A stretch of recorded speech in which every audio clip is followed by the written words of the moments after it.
paboritong parte ng baboy ng marami. Pwedeng breaded, pwedeng sizzling,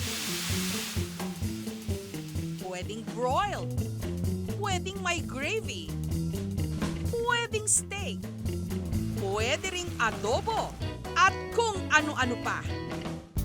Pero sa napakasimple lang paraan ng pagbabad nito sa toyo at kalamansi bago iprinito, marami na ang umasenso. Hindi na lang ang mga matatamis na pasalubong ang binabalik-balikan ngayon sa Laguna. Pati na ang dumaraming mga kainan ng pork chop. Ang nauna, ang Tudings, the original pork chop house sa Binyan.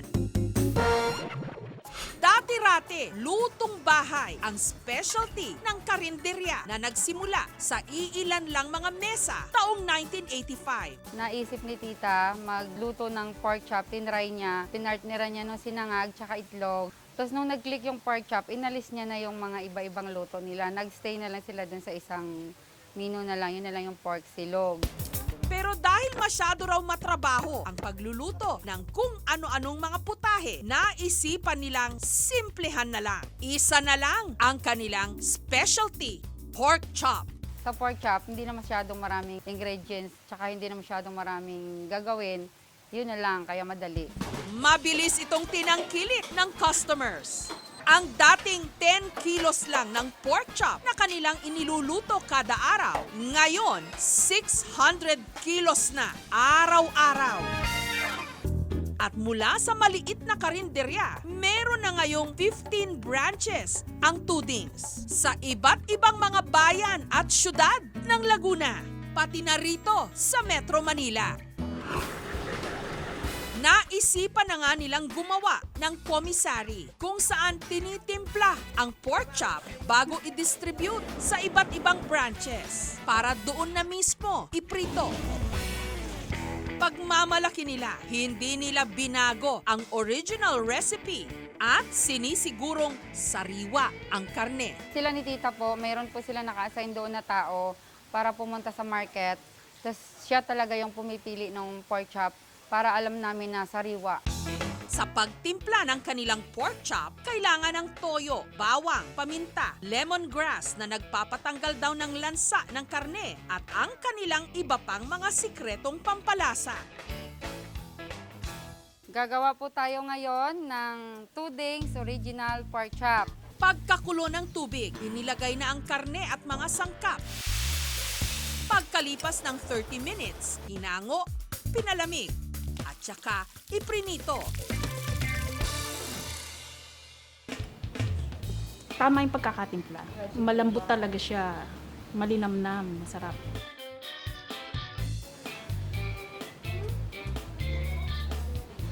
Masarap, malambot, hindi siya maalat at tamang-tama sa sausawan niyang suka na may toyo. May isa pang tindahan ng pork chop ngayon na dinarayo sa Laguna pa rin, ang Mang Atoy's Pork Chop. Bago sila sumabak sa ganitong negosyo, sari-sari store daw muna ang sinubukan ng mag-asawang Atoy at Luz Biminda taong 1969. Sinabayan naman nila ang dumarami noong tindahan ng pork chop. Nag-iihaw-ihaw kami noon eh. Ihaw-ihaw ng mga liempo, pork chop, bangos, tilapia.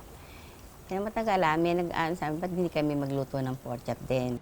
Nung pumatok ang kanilang pork chop, ito na ang naisipan nilang gawing ganap na negosyo. Yung aming konting pagtitinda, nasarap, maraming nasarapan, kaya itinuloy na namin ang pagpo-pork chop. Simpleng-simple lang daw ang timpla, asin, pinulbos na paminta at ang sikretong sangkap. Pinakuluan ang karne kasama ang mga pampalasa. Ito ay ating tatakpan. Pakukulan po natin ang ating pork chop hanggang sa siya ay lumambot. Pagkahango, pinalamig ng ilang minuto.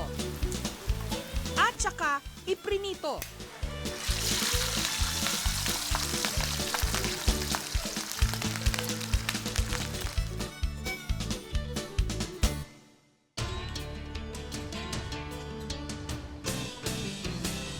malambot. Kaya hanggang sa sa balat. Malambot yung balat at saka yung laman. Masarap, sarap, malambot ang karne. Unti-unting lumago ang kanilang negosyo hanggang nakapagpundar na sila ng restaurant.